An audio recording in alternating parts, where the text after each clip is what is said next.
네, 오늘은 동아시아연구원 손열 원장님을 모시고 2022년 7월과 8월 두 달에 걸쳐 실시된 한일 국민 상호 인식조사에 대한 이야기를 나누어 보려고 합니다. 올해로 10회째를 맞이한 본 조사에서 양국 국민의 상대국에 대한 이해와 인식의 변화를 파악하였습니다. 한국 측에서 EAI 측에서 이번에 일종의 그 키 파인딩이라고 할까요? 한 네 가지 되겠습니다. 첫 번째는 뭐 이미 보신 것처럼 그 한일 양국 공히 국민 공히 상대국에 대한 인식이 상당히 호전되고 있다. 그리고 두 번째는 그 관계 개선에 대한 그 지지도 상당히 양쪽에서 높다라고 하는 것. 세 번째는 어 양국 국민 간의 여러 그 국제 문제들, 그러니까 대미 미국이나 중국, 북한 그리고 한미일 안보 협력 이런 데 있어서 그 서로 간의 의식 인식이 상당히 그 수렴되고 있는 측면들이 잘 드러나고 있다. 그러나 그것에 비해서 그 양국 국민들이 정부에 대해서 기대하는 것은 조금 차이가 있다. 그러니까 국민들은 상당히 그 개선을 원하는데 그 개선이 정말 정책적으로 이어질 것이냐에 대해서는 여전히 유보적인 판단을 하고 있다라는 것을 우리가 발견할 수가 있었습니다. 네, 손혜 원장님 안녕하세요. 네, 몇 가지 질문을 좀 드리려고 하는데요. 아베 총리의 교체 이후에 일본의 비호감도가 급격하게 떨어지고 있고 또 문재인 대통령 퇴임 이후에 비호감도도 마찬가지로 내려가고 있습니다. 그럼에도 현 정부와 미래에 대한 기대감은 커지지 않고 있는데요. 국민 감정은 변하기 시작했지만 한일 관계 변화는 기대할 수 없다. 이렇게 해석이 가능할 것 같은데 무엇 때문이라고 보시는지, 또 정치권에서 국민의 여론을 직시하지 못하고 이를 반영하지 못하기 때문은 아닌지 여쭤보고 싶습니다. 네, 분명히 그런 것 같습니다. 이번 여론조사를 보면 양국 국민들은 상대방에 대해서 상당한 그 호감도를 보이고 있고 또 관계 개선을 원하고 있고 미래에 대한 전망도 과거보다는 좀 밝게 보고 있고 따라서 그 국민 수준에서는 한일 관계 개선을 상당히 그 요구를 하고 있는데 정치나 정부에서 이것을 그 받쳐주지는 지금 못하고 있는 형국인데 그것은 양국 정부가 기본적으로 일종의 그 신뢰의 상실 상태를 굉장히 그 오랫동안 겪어왔기 때문에 이게 쉽지가 않다.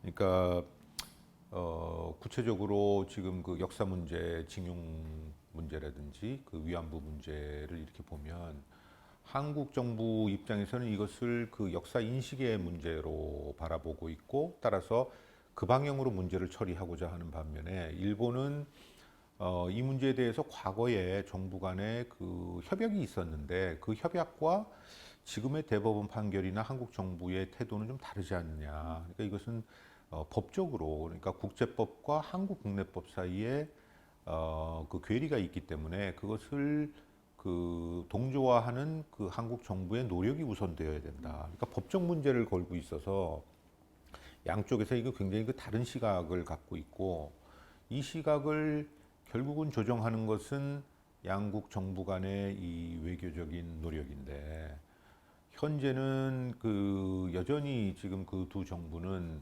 이런 그 신뢰 문제 불신을 안고 있기 때문에 이것이 이 문제를 처리하는 것 상당히 그 이런 그 구체적인 문제에 대한 어떤 그 타협 이런 거보다는 국민적 혹은 민족적 자긍심, 민족주의 이런 것들이 상당히 깔려 있는 상태에서 서로 상대방을 대하고 있기 때문에 진전이 상당히 좀 어렵다.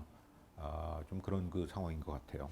따라서 지금 그 한일 양국 이제 관계 개선의 일종의 그 걸림돌이자 시금석이라고 하는 게 강제 동원 판결에 따른 일본 기업 자산의 매각 그리고 그것을 그 현금화해서 피해자들 원고 측에 보상을 해주는 이제 그 과정인데 이 현금화를 어떻게 막느냐 하는 게 지금 핵심 이슈잖아요.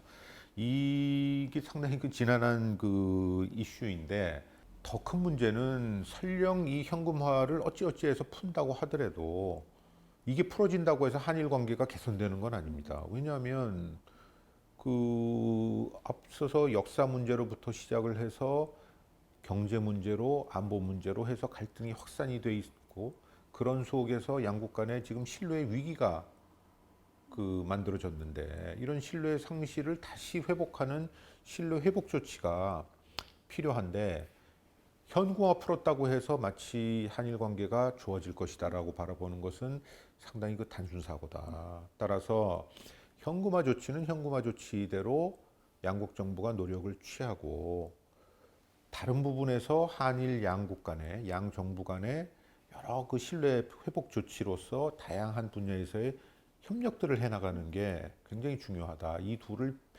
동시 추진하는 것이 그 중요하다는 생각을 해요. 소위 투 트랙 접근이라는 걸 우리 이제 어떻게 봐야 될 것이냐 하는 것인데 기존의 투 트랙 접근은 이렇게 얘기를 했어요. 역사 문제와 기타 협력 사안, 안보, 경제, 환경, 문화 협력 사안들을 분리해서 경우에 따라서는 역사 문제에 대해서는 계속 그 대립을 하고 얼굴을 붉히면서 싸우더라도 다른 쪽에서는 좀 계속 가자. 이걸 분리해서.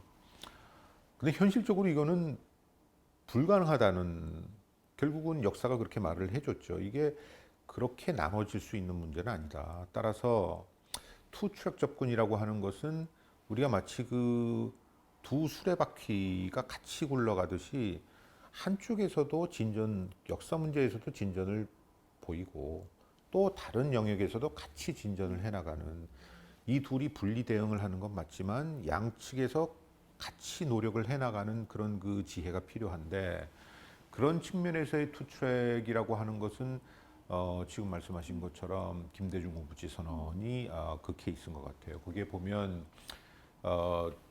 중요한 것은 이거예요. 그러니까 과거사를 직시하자는 게 제일 먼저 나옵니다. 그리고 그것과 함께 정치 영역에서부터 문화 다양한 영역의 한 아이템으로 보면 한 40개 정도의 영역을 갖다 쭉 나열을 하면서 전면적으로 협력을 해나가자. 이렇게 얘기를 하는 것은 그 한일 양국 간에 지금 그 서로 걸려 있는 이슈들 그리고 협력 과제들 이런 것을 전면적으로 경우에 따라서는 동시적으로 이것을 쭉 밀고 가자라고 하는 그런 선언이라고 우리가 받아들여야 될 것 같아요. 그거는 이번에 여론조사에 나왔던 상당히 눈에 띄는 점 중에 하나가 이런 질문이 있었습니다. 역사 문제를 이걸 어떻게 한일 관계와 역사 문제를 이제 어떻게 풀어야 되느냐 하는 경우에 역사 문제를 풀어야 한일 관계가 좋아진다. 라고 하는 답과 미래지향적으로 여러 가지 협력을 해나가면 역사 문제도 서서히 풀릴 것이다. 두 가지 답안지가 있는데 시간이 흐를수록 특히 올해는 후자에 상당히 웨이트를 줬어요. 그러니까 국민들이 이거 역사 문제를 풀어야지 그 다음에 한일 관계가 본격적으로 갈 수 있을 것이다 라고 생각하는 것보다는 여러 영역에서 계속 해나가고 또 역사도 풀고 해서 이런 전체적으로 협력적인 모드가 만들어질 때 역사 문제도 비로소 풀려나가는 것이 아니냐라고 인식을 하는 것 같아요. 저는 그것이 장기적인 관점이고 점진적인 스텝이고 그것이 옳은 방향이라고 생각을 합니다. 그리고 그것이 바로 김대중 오부치 2.0이라고 우리가 불릴 수 있는 그런 일종의 어프로치라고 생각을 하기 때문에 앞으로 한일 양국이 좀 그런 방향으로 좀 노력을 해야 되지 않을까 하는 생각을 하고 있어요. 이번에 이제 인식조사 결과에서도 볼 수 있듯이 또 위안부와 이제 강제징용 피해자 그 사건 때 이제 호감도나 지지도나 이런 것들이 참 경색 국면을 맞이했었는데 이런 것들을 바탕으로 앞으로 좀 뭔가 더 협력적인 그런 관계로 형성해 나갈 수 있기를 기대해 봅니다. 네, 오늘은 한일 관계의 현재와 미래를 짚어보는 시간을 가졌습니다. 네, 이번에 진행된 인식조사 결과를 바탕으로 양국 국민 간에 존재하는 다양한 인식의 차이를 해소하고 또 상호 이해를 촉진할 수 있기를 바라겠습니다. 감사합니다. 고맙습니다.